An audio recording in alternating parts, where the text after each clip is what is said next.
Bismillahirrahmanirrahim. Assalamualaikum warahmatullahi wabarakatuh. Selamat datang di mata kuliah Geoinformasi Lanjut. Pada pertemuan yang ketiga, kita akan membahas lebih dalam ya pada bab yang ketiga tentang pengembangan sistem GI.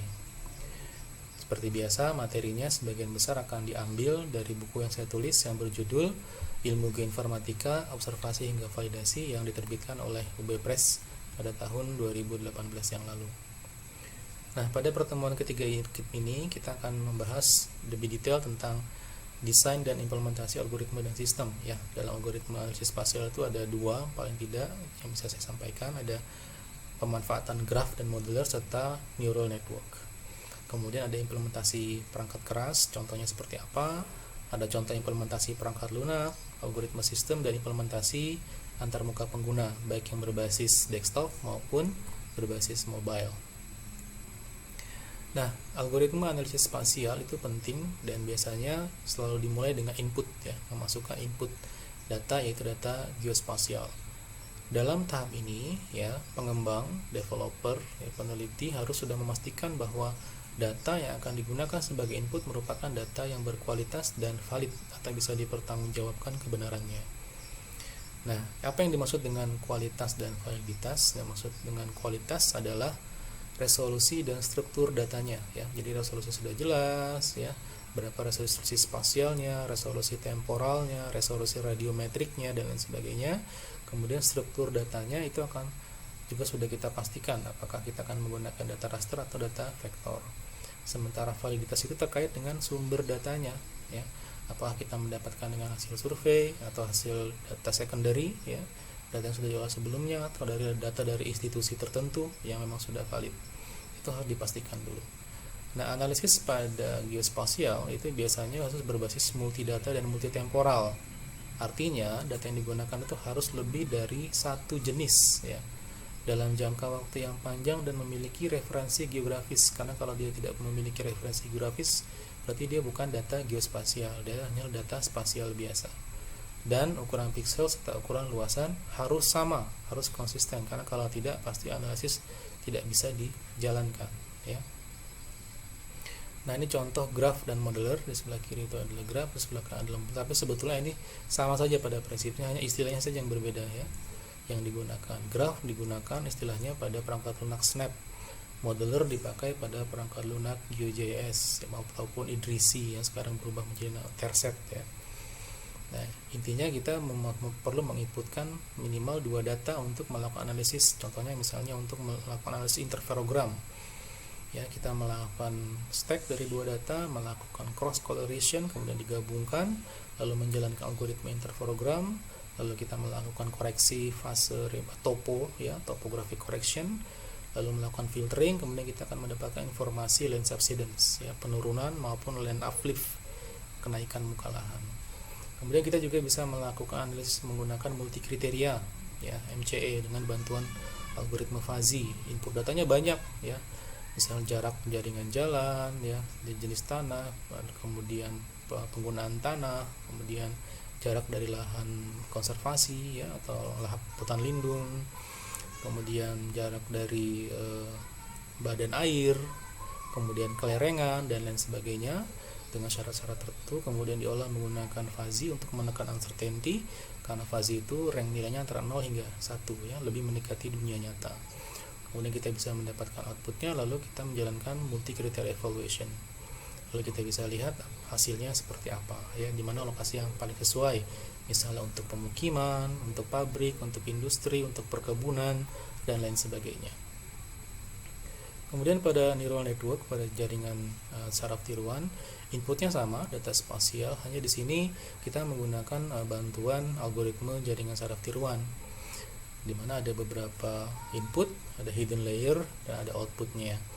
Misalnya kita akan melakukan analisis kesesuaian lahan terbangun dengan inputnya berupa tren perubahan lahan terbangun 10 tahun terakhir, trennya seperti apa, kemudian jarak dari jalan, jarak dari pusat kota, jarak dari universitas, jarak dari sungai dan kelerengan.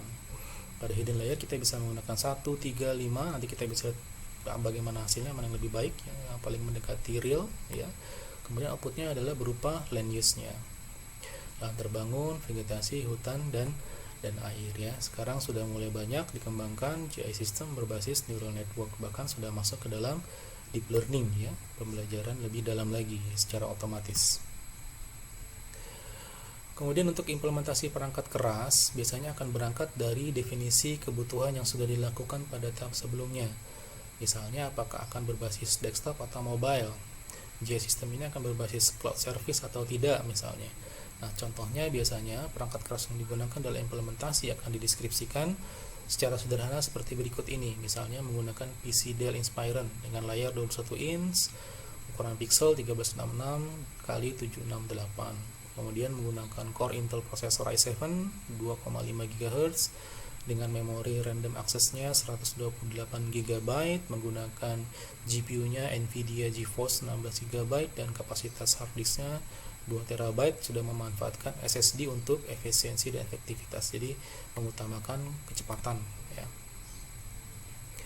Kemudian untuk implementasi perangkat keras biasanya mendeskripsikan apa saja ya. Perangkat lunak. Untuk implementasi perangkat lunak biasanya mendeskripsikan apa saja perangkat lunak yang digunakan dalam pengembangan dan implementasi GI system tadi. Secara sederhana misalnya sistem operasinya menggunakan Windows 10 dengan browser yang direkomendasikan Google Chrome. Bahasa pemrogramannya menggunakan Java EE dengan framework Spring, template engine-nya TinyLeaf dengan CSS framework Bootstrap, aplikasi servernya di JBoss Whitefile 10, database-nya PostgreSQL dengan extension PostJS, ini database khusus untuk data spasial, dengan text editornya menggunakan IntelliJ IDEA 14.1.3. Ini contohnya.